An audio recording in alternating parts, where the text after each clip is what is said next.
Yeah, thanks everyone jumping on.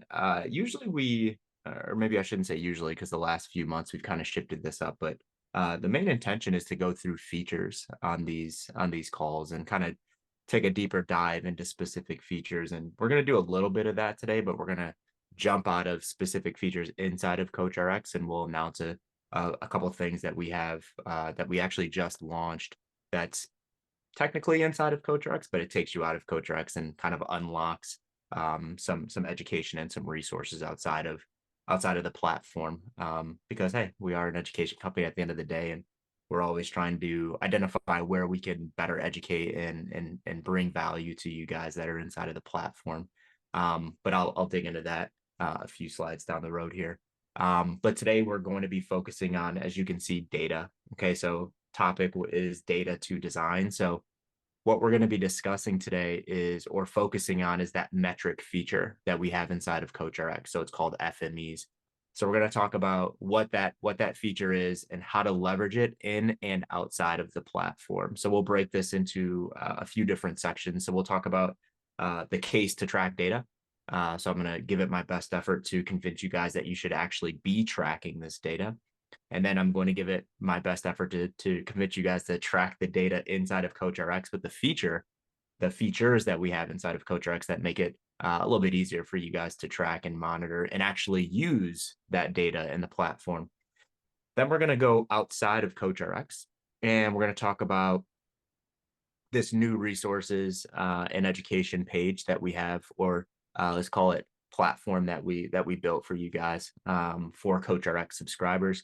Give you guys a quick intro to that, but I'm doing that for a reason because we're going to dig into a specific document that we're offering to you guys. We've discussed it before on, I believe we had a webinar on this on the education side, but we're going to dig into the exercise selection matrix.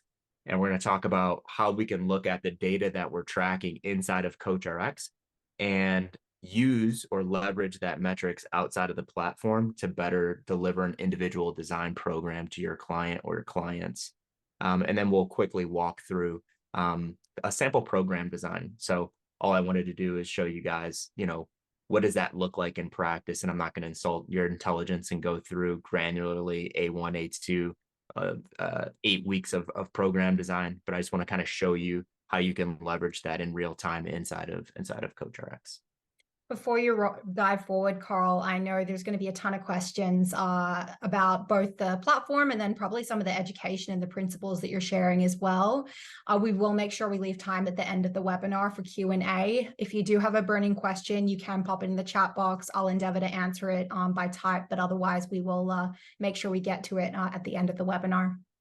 Yeah, thanks for the reminder. And I know I say this every month, but I will execute on this month. I will go through this fairly quickly, so we do have time for conversation at the end of this one. Okay, let's dig in. So why track? So I'm gonna use some, let's call them OPEX-isms, and those first 2 points. So you guys that have been around here for a while, you're like, yeah, I've heard that a million times. But I'm gonna dig a little bit deeper into those ideas today. The first one is assess, don't guess. So this is a Jamesism via Paul Check. So we've talked about this one I learned this from James. I didn't learn this from Check, but James learned this idea from Paul. And I think it's kind of clear, right? It's like, if we're not assessing, we're just guessing. If we don't assess, we're literally hiding from the truth, right? Like we're throwing things at the wall and we're hoping that they stick, right? We're throwing a dart and we're hoping that it hits the balloon that we really want it to hit. So that's kind of the spirit of that thought. If we're not assessing, we are truly just guessing. And when we dig into that, assessment does allow us to sift through your biases, your emotions, your hopes, your wishes, and it shows us what is actually true for that N=1 client that's in front of you. So, yeah, and I know that we're unbelievably biased to this idea that we should have a simple, but we should have an assessment protocol that we go through with each and every client.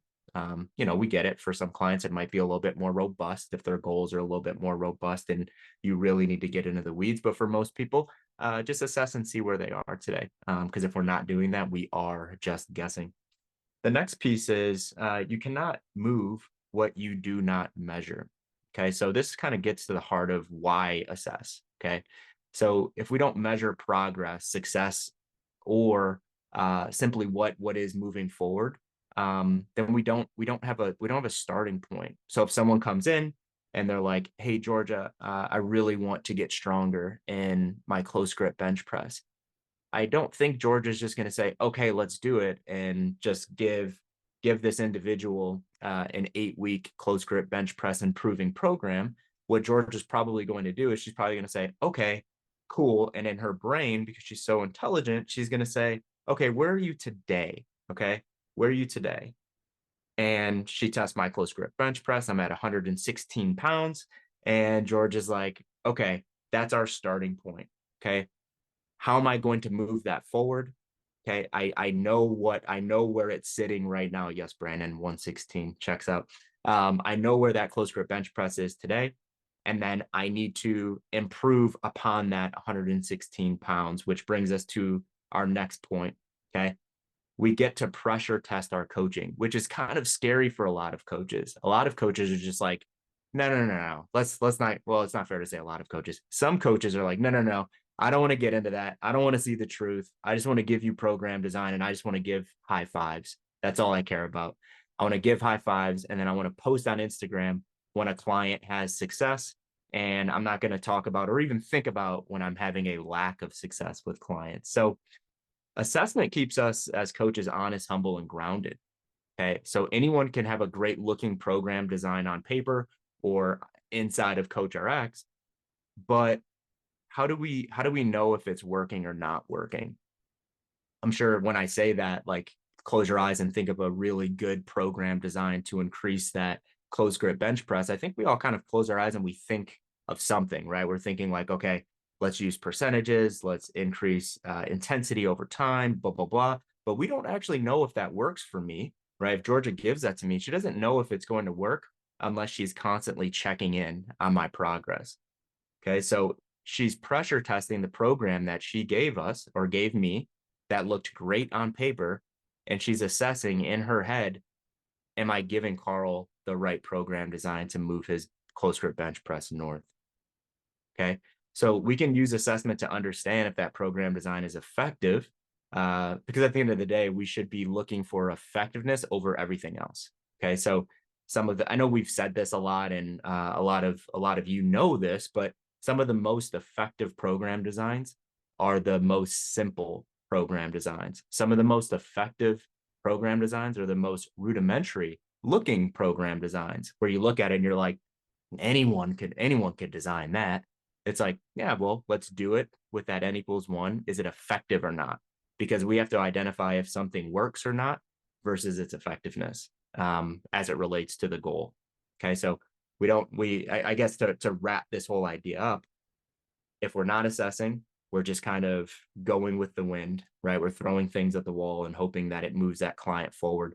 And usually we're basing success on emotions instead of objective measures, which, hey, that's not always bad, right? It's not always bad. Sometimes clients come in with a goal like, I just want to feel better, Georgia. Like, I don't actually care if my close grip bench press goes from 116 to 110, as long as I feel better, right? I want to feel better when I wake up. I want to have better energy, but we're not talking about that today. We're talking about just program design and getting people to success via program design.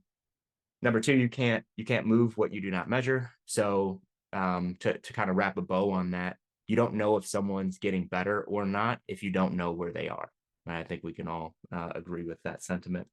And then number three, it gives us an opportunity to look at our program design critically. Okay, because why do we want to do that? And we talk about this in CCP calls all the time when we get to program design.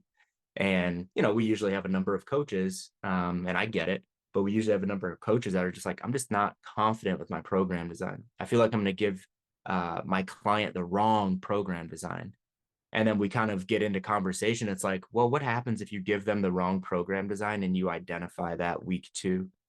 And the answer I always get is, well, I'm going to shift it up. And it's like, yes, exactly. Right. So you're pressure testing your own program design on a daily, weekly, monthly, cycle by cycle basis.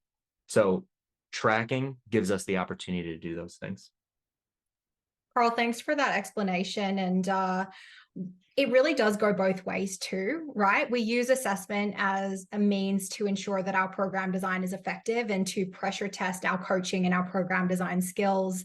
But we also have to ensure that the assessment that we're doing and the metrics that we're gathering, that we're actually using them in program design. Because if we just assess and we don't connect it to the design, all of that data is useless. And I'm really looking forward to the program you're going to walk us through later, because it's a great example of how to go from that assessing into actually using that information in a program design setting. Yeah, for sure. Yeah, and something that I love to see, or for most coaches, gone are the days where it's like I'm going to take every single one of my clients through like an assessment gauntlet, where it's like every client that I onboard, I'm going to take them through a 2 week testing every 1 RM to 25 RM that there is under the sun. Um, and their goal is just to like look a little bit better and feel a little bit better, and gain some consistency. So I think we've made that movement over the last 5 or so years, where a lot of coaches have connected to that idea, like that you're saying, Georgia, where it's like I don't have to assess things that I'm not actually going to utilize in my own program design, right? It's like if Georgia's coaching me, she's probably not. I'm trying to think of things I don't do. Um, I do a lot of different things. If I'm coaching Georgia, maybe I'm not trying to increase Georgia's hang snatch, right? That's probably something that I'm not assessing with her, and that's just because I know that you don't do hang snatches. Um, okay, so let's dig into tracking inside of CoachRx, and in this section, guys, I just want to kind of introduce or reintroduce you guys into the areas in which we have to track these assessment measures or these fitness monitoring exercises. So the first place is through assessment. The second place is through actual FMEs, and we have these broken up by resistance and energy systems. And then the third place, or the third view, is our structural balance view. So I'll walk you guys through that really quick. So first spot is assessment. So when you walk through, you get into the platform, you'll see this little ruler icon on the left. You click that. When you click that, you're going to see OPEX body, OPEX move, and OPEX work. So just look at this as the way to initially onboard a client into the system. Okay. And this is our bias, right? This is what we tell coaches to do. We're like, get some initial body comp scores, get some initial movement screen scores, and get some initial work capacity scores. You can build these out custom through FMEs, but if you do want to use this is what it'll look like. So we have OPEX body, we have body weight, body fat percentage, skeletal muscle mass, BMR, muscle fat analysis. This is relative to the in-body, so I won't really get into that. And then we just have a spot for notes. Then when we get into OPEX move, we have our OPEX movement screen. And we have, if you click on these, anytime you see these little question marks, those are just dynamic tooltips. So those are, we wanted to put those in so you don't have to like go leave the platform, go to the help center, read up, and then come back. You just kind of scroll over that, and it's just going to tell you how to perform this movement. What are you looking for when you're performing this movement in terms of what is pass and what is fail? So you walk through those. You have an opportunity for notes. And if your client fails something, you'll get a dynamic pop-up that says, why did they fail? And then we'll kind of give you some nudges or some advice on some things that you should work on with that client. And then that'll drop into their priorities. And then number 3, we have OPEX work. So we use the 10-minute assault bike, and then we have the assault bike weight conversion in here as well. So that is assessment. Next, we have FMEs. So we go to fitness monitoring. And like I said, we have resistance, energy systems, and then we have the ability to add custom FMEs as well. So just think of these as custom metric sets. So you would build those metric sets through your index, and we actually walked through that one last month. So if you guys missed that, we chatted on building custom metric sets or custom FMEs in that webinar. So fitness monitoring exercises. Yep. So here we have resistance, and then we have our already bucketed in pieces. And I'll walk through in a second here why we have these already bucketed in specifically for resistance. And then we have energy systems, beginner, intermediate, and advanced. And you, again, like I said, you can add custom metrics to any of your clients. You can put those custom metrics under resistance, under energy systems, wherever you want to drop those metrics. And then the third piece, and then this is what we're going to swing back to in a couple slides, is our structural balance table. Okay, so this feeds directly in from this resistance tab. So I have all of these numbers. Okay. So I take someone through, eventually, don't do it in the first 2 weeks, but you take someone through 1 RMs, 8 RMs, pass fail measures in terms of additional tests. And you're going to see this screen here when you click on structural balance. So this is unique to OPEX. James built this idea off of some PICP or Paul Quinn principles about 15 years ago, and kind of innovated on Paul Quinn's idea and brought in more functionality inside of it. And essentially what this does is it tells us where a client is in terms of balance. Okay, so when you use those dynamic tooltips, it tells you what the goal is for every client. And take this with a bit of a grain of salt, right? Like, don't let this be your absolute truth in program design, but allow it to help you.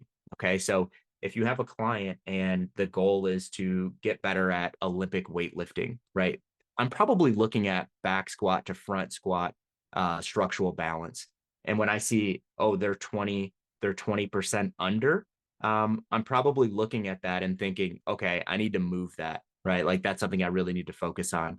If I'm not worried about that, it's just like, oh, okay, good to know. I wonder why that is. Maybe I have some front rack mobility issues or whatever the case is. Do I pick on that or do I not pick on that because I don't care about the front rack position for a general population client? Up to you and how you're coaching your people, but it allows you to do that. Okay. So it feeds in from this resistance piece. We can look at where those goals are. And what we do, let me mention the color coding, and then I'll move to the top here. Color coding, when you see red, it means that you're under. So you're structurally imbalanced and you're under. That measure or that metric needs to move north. When you see amber, it means that you're structurally imbalanced, but it means that you're too strong, quote unquote, too strong. So do we want to get people weaker? Probably not, right? That's why it's not red, where it's like, look at that, get the person weaker there. That's not the intention. It's just like, hey, good to know. Whatever it's measuring against, maybe you need to bring that up. Or if it's measuring against body weight, it's just like, hey, you're really strong for your body weight. And then when we see green, that means that you're balanced. Okay, so you're plus or minus 5%. Then when we move to the top, we have this idea of pattern progression. And then we have it laid out a dynamic tooltip where it's no check. It means that your client needs to work on motor control. 1 check, motor control requirements have been achieved. Work on strength endurance for that pattern.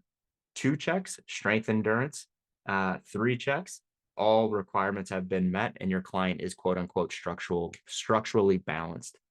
So is the goal to get checks across the board with all of your clients? No. So I don't want to misrepresent like, hey, go here and gamify this thing and try to get 3 checks with everyone. That's not the intention.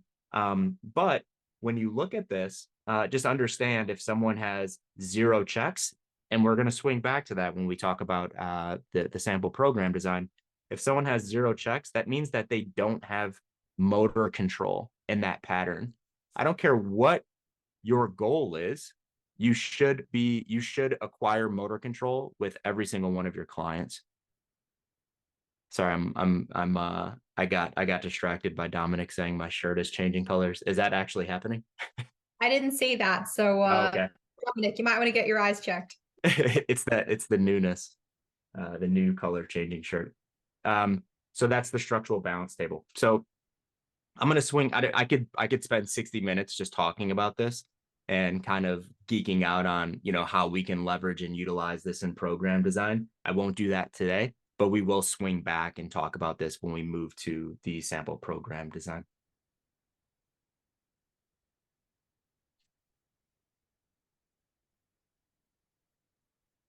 Okay.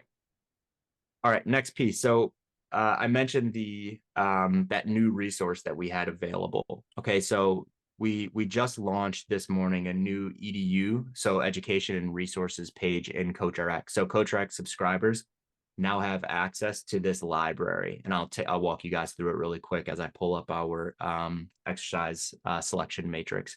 So to access this, just go right into CoachRx, click on your name on the top right on your account icon and click on this education and resources tab. Once you click that, you're going to be taken to this page. So this is going to take you outside of CoachRx, and you're going to be in education and resources. So inside of this, we have classes, we have documents, and we have templates. Okay, so now we offer free classes. We've always offered free classes. We just put them in a different place. So we offer even more free classes to subscribers inside of CoachRx, and those classes are hosted on our other platform, LearnerX. We also have documentation. I'm going to walk through these documents today, or I'm going to pick on one of these documents today. And then we also have templates. So inside of templates, we offer up sample waivers, sample contracts, sample emails to your clients from an onboarding standpoint, and all of that. So definitely dig into there if you are subscribed. Okay, I'm going to dig into documents. So inside of documents, we have program design docs. So we have exercise selection matrix, movement screen, documentation, energy system training guide, and our fitness assessment guide. I'm going to pick on the exercise selection matrix for today. Okay, so I'm going to swing over to this matrix. For you guys that are not familiar with this, I just want to walk through this very quickly. So look at this as, I'm going to zoom in. Look at this as it is literally a flow chart.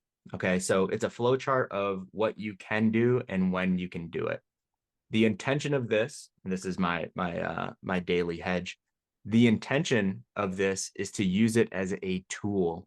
Okay, so again, just like we chatted through structural balance, the intention here isn't to use this all in and use this as like your only truth in exercise selection. It is just a tool. And coaches that have found this really beneficial are coaches, and it can go outside of this, but coaches that are like, I'm coaching a general population person and they failed everything. Where do I start? Like they don't have motor control in anything. Where do I start? That was kind of what this was truly built out for, to give that coach an idea of like, hey, look in these characteristics of exercise selection. Okay, so let me walk through this process, and then just hold on questions, and then we'll hit those at the end. Okay, so step 1, step 2, and step 3. So it's literally a 3-step process. Okay, as you pull up this matrix. So step number 1 is first you're identifying where your client sits on the contraction continuum. Second, you're choosing exercise characteristics that are within their capabilities and aligned with their goals. And then step number 3, you're inputting those exercises into CoachRx. Okay, so I'll dig more into that. I just want to walk through the key at the bottom here next. So key at the bottom.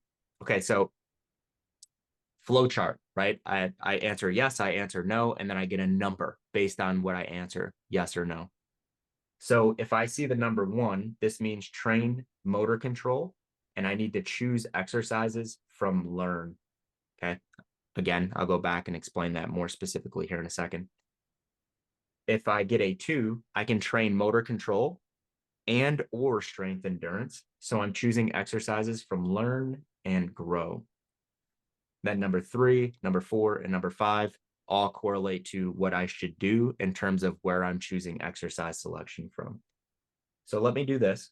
I'm going to walk back through.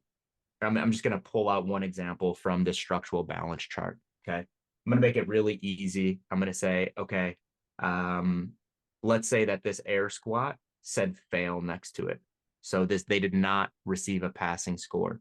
If this air squat said fail, I'm going to have 0 checks on my squat. Okay. If I have 0 checks on my squat, I know what I don't have motor control established in the squat pattern. So what I'm going to do is I'm going to go to this matrix. I'm going to go to the squat pattern, motor control. Did they pass the air squat? If it's no, I go to 1, and then I go to step 2. I already know what 1 is. Remember, I'm choosing exercises from learn. And then I'm looking at these characteristics inside of learn. So the idea is these characteristics, you can leverage these exercises to acquire or improve motor control. So what are we not doing to acquire motor control? I'm not doing overhead squats, right? So that would fall into compound. I'm not doing back squats. That would fall into compound. If my goal is to acquire motor control in the squat pattern, I'm not doing RDLs to do that. Okay. It's just very clear. I'm choosing exercises from these buckets. Okay. Then what do? I go into CoachRx and I input those exercises inside, and I can just do that. I can just bounce back and forth from my structural balance chart to the energy system or the exercise selection matrix, and then design the training program inside of CoachRx. So it's a simple yes or no flow. And I think it's really important to mention one more time that this isn't meant to be, this is the only thing I use for program design in terms of choosing exercise selection. It is simply a tool. It's a tool for your program design. That is it. So always use good judgment and consider the individual that you're working with in terms of the exercises that you're giving them. Okay. Understand, are they capable of that? Do they have those tools inside of their gym, inside of the garage, inside of their home, wherever they're training? And then going back to the, pressure testing, when you choose those exercises, are they actually getting better?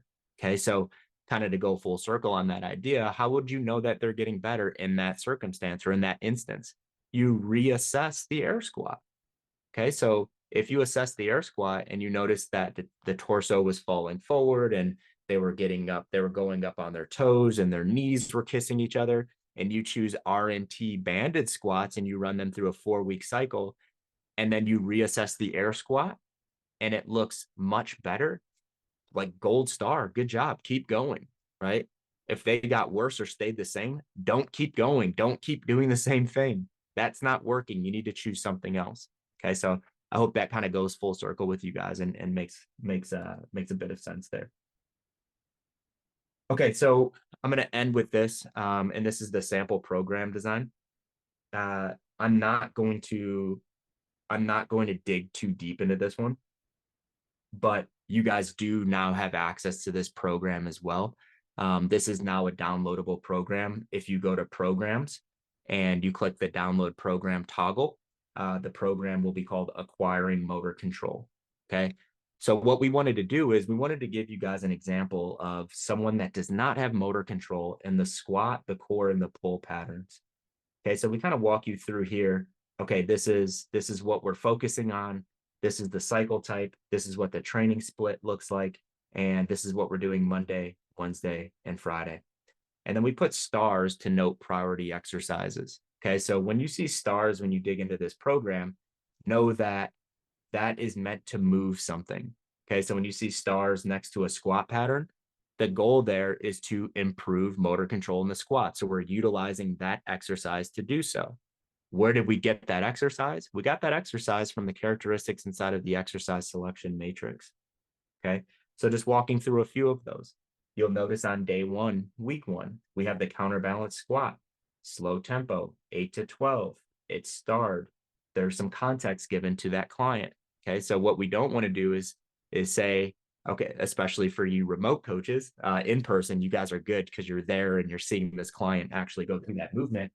But especially for you remote coaches, if the goal is to improve motor control in something, you have to let the client know that. They don't know that. And then you have to even go further, right? It's like, what does that actually mean? Okay. So what should you be focusing on? Hey, look at this tempo. You need to nail this tempo. Don't get overbearing and go 85 pounds when you should be doing 45 pounds.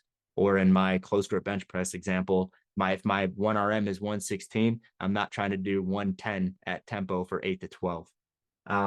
So that's just an example of what we could work on in the squat. And I grabbed that from the exercise selection matrix. Then we have push, right? Or sorry, pull. So when we're looking at the pull pattern, it's the same idea, right? We're using exercises that we gather from that exercise selection matrix and we're implementing. Okay. We're giving context. So walk through that, guys. Go and download the program, look at what the program intention is, what we're looking at, look at the notes, and I understand where it came from. Okay, so if you kind of bounce back and forth between the matrix and that program, it'll make a lot of sense. Okay, it'll make a lot of sense in terms of where those characteristics came from.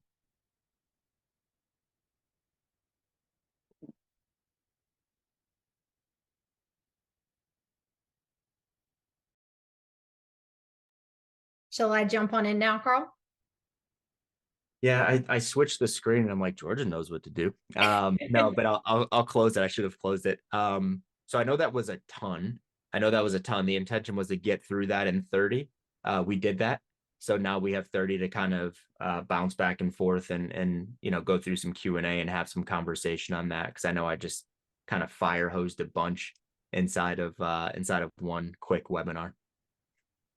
So guys, obviously some people on the webinar are already inside of CoachRx, and you guys will have immediate access to all of the programs inside of that programs index. There's, I think, like 26 or 27 that are now available to download inside of there, as well as our education and resources page, which is now accessible from that drop-down menu, the little account settings up the top right. But if you are not in a CoachRx trial or an active CoachRx subscriber yet, then to get access to all of this additional education that's really designed to help you best utilize the platform and be able to serve your clients even better. If you go ahead and start your free trial, you will get immediate access to all of these bonus resources that we provide our coaches with. So I have dropped a link in the chat box. It's really easy to start. You get those 14 days free. And as soon as you sign up, you're going to be connected with Ashley, who is our coach success manager.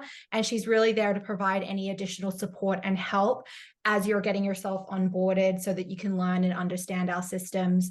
We've got a free downloadable guide to help you understand. We have a platform walkthrough, and really just want to provide you with all the resources we can to make sure that you're successful once you're inside of there. So go ahead, start that free trial and get access to all of the resources we've discussed today.